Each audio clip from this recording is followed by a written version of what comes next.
Γεια σας φίλοι μου, καλημέρα. Είναι πρωί και θα σας κάνω πάλι ένα βίντεο για το τσάκι, για τη θέρμανση στο σπίτι. Είμαι λίγο αγουροξυπνημένος, η ώρα είναι 8.30. Μας πήρε λίγο ύπνο σήμερα, δεν θα πάμε για δουλειά. Ο καιρός είναι πολύ κακός, βρέχει, φυσάει. Εγώ δεν μπορώ να εργαστώ σήμερα λόγω του καιρού. Όταν βρέχει δεν εργάζομαι, οπότε θα μείνω σπίτι. Λοιπόν, οπότε σκέφτηκα να σας κάνω ένα βίντεο πάλι για το τζάκι.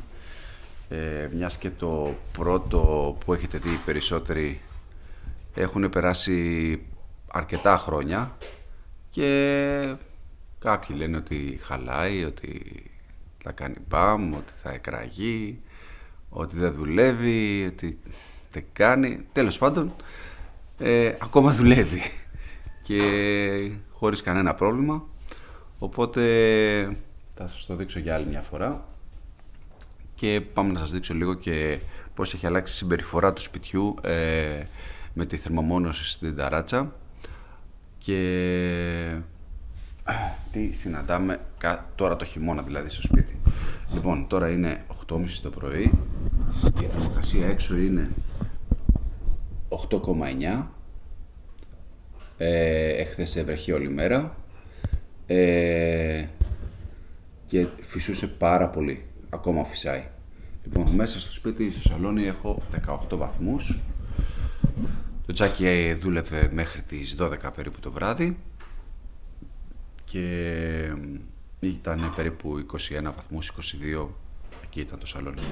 Τώρα εδώ στο σαλόνι, αυτός εδώ ο χώρος κρυώνει πιο γρήγορα από όλους γιατί είναι στο βορειά και έχω εδώ τις μπαλκονόπορτες που δυστυχώς κατά την τοποθέτηση, επειδή δεν ήταν ίσχυη η τύχη, αναγκαστικά έπρεπε να βγει η θερμομόνωση στο μέσα τούβλο γιατί τα παράθυρα είναι σειρώμενα και μπαίνουν μέσα στο ντουβάρι, οπότε ναι, είναι το χειρότερο σύστημα από άποψη θερμομόνωσης και δεν μπορείς να κάνεις και πολλά, δηλαδή και θερμοπρόσωψη να κάνεις από μπροστά, πάλι μπαίνει ο αέρας εδώ από ανάμεσα και γίνονται όλα χάλια. Τέλος πάντων, αυτό είναι ένα πρόβλημα που θα λυθεί μόνο να αλλάξω κουφώματα.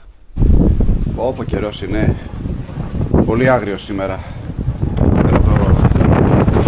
Το καροτσάκι μου, το πλαστικό, βολεύει πάρα πολύ και έρχομαι να φορτώσω ξυλά. Φέτος δεν έχω πολλά, δεν θα με φτάσουνε, θα δούμε τι θα κάνουμε. Μπορεί να προκύψει κανένα δέντρο πεσμένο τις επόμενες μέρες, οπότε να βγάλω τη χρονιά. Θα κόψω μερικά, θα σκίσω μερικά χοντρά που έχω στην πρέσα και θα πάω να ανάψω το τζάκι.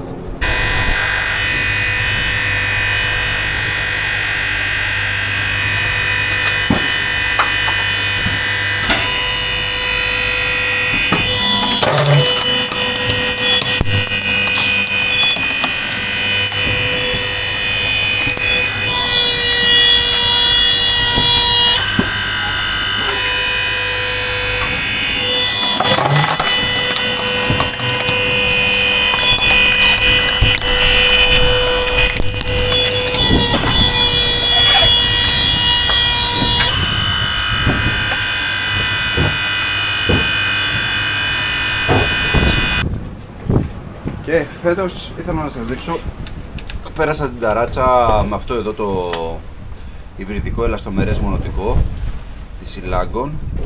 Ένα χρώμα είναι, το οποίο κάνει υγρομόνωση. Το πέρασα 2 χέρια, αυτό έκανε περίπου 150 ευρώ και έκανε καλή δουλειά. Τώρα θα πάμε και λίγο επάνω να σας το δείξω, να δείτε πως είναι η ταράτσα που βρέχει κιόλας τώρα.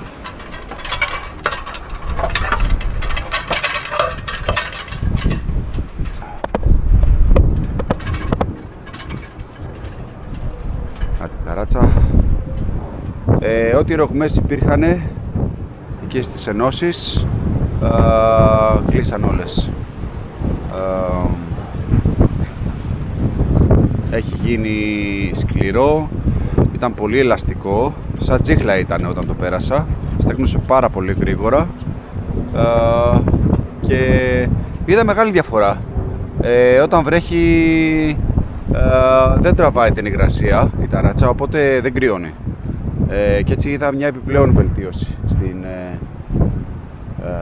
αντίδραση της ταράτσας με τη μόνωση στην υγρασία, στην θερμοκρασία του σπιτιού. Συν ότι έχει σταματήσει να μου τραβάει υγρασίες, γιατί είπαμε, όπου είχε κάνει ένωση στο τσιμέντο έκανε ρογμές και τραβούσε. Είχα κάνει κάποιες επικαλύψεις από πάνω με τσιμεντοειδές, αλλά δεν είχε βοηθήσει, μετά σπάσανε αυτά, οπότε ήθελε κάτι τέτοιο. Σίγουρα κάποια στιγμή στο μέλλον, δεν ξέρω σίγουρα, αν αυτό πάει καλά δεν θα κάνω κάτι άλλο, θα το περνάω μόνο με αυτό ξανά. Αν χρειαστεί ίσως αργότερα κάνω κάτι με ασφάλτο πάνω. Πάμε να ανάψουμε το τζάκι γιατί κάνει κρύο έξω. Έχουμε έρθει μέσα στο τζάκι. Τώρα πριν το ανάψουμε θα το καθαρίσω λίγο. Αυτό κάνω κάθε φορά. Τώρα δεν θα μαζέψω όλη τη στάχτη, δεν χρειάζεται, δεν είναι τόσο πολύ. Θα τη μαζέψω την επόμενη φορά. Θα καθαρίσω εδώ που είναι η εστία και κυρίως που είναι ο αεραγωγός και λίγο τη στάχτη μέσα από τους σωλήνες. Θα τη μαζέψω λίγο για να μην χάνουμε θερμότητα σε αυτά τα σημεία από τη στάχτη. Ωραία. Έχω και ένα πινελάκι που βοηθάει να γίνει λίγο πιο εύκολα.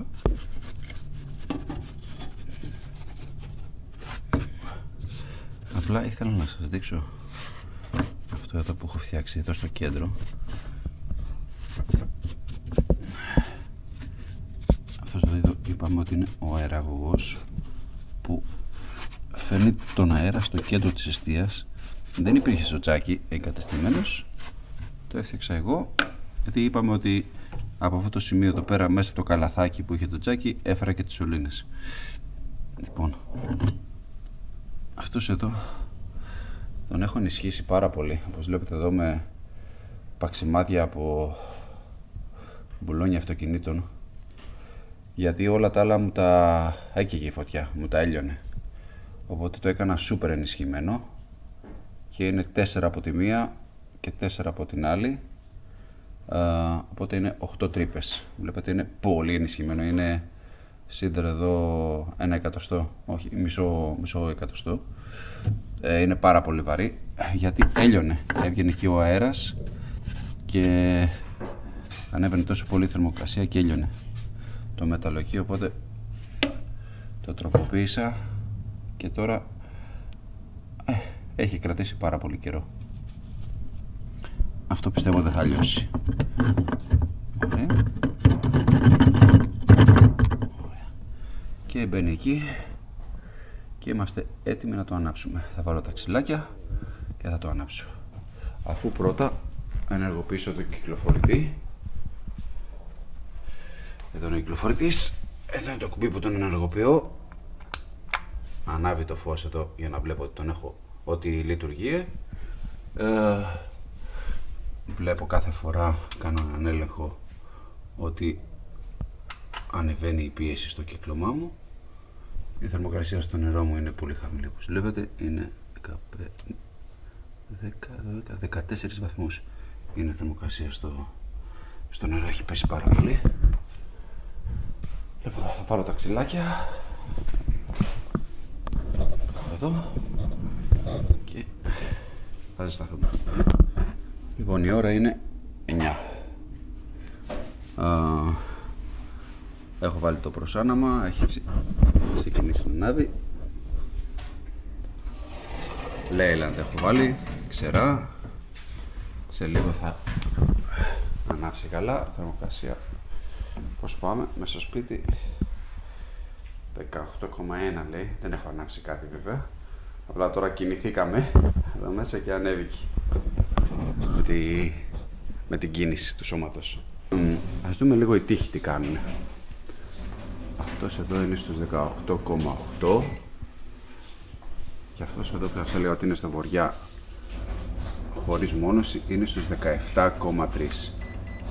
Είναι ένα βαθμό πιο κάτω. Η μέρα είναι πολύ χειμωνιάτικη σήμερα. Βροχή, κρύο, αέρας. Έχει περάσει μία ώρα. Είναι 10. Το τζάκι τώρα έχει ζεσταθεί καλά. Βγάζει 41 βαθμούς από τον αεραγωγό εδώ πάνω. Εδώ βγαίνει ζέστη. Το νερό μας έχει φτάσει και αυτό εκεί γύρω στους 40 βαθμούς λέει εδώ το θερμόμετρο. Εδώ μέσα στο σπίτι έχει ανέβει η θερμοκρασία 1,5 βαθμό, έχει πάει στο 19,5, έξω έχει 9 και πάμε να κάνουμε και μια θερμομέτρηση στο σώμα. Είναι στους 42 βαθμούς.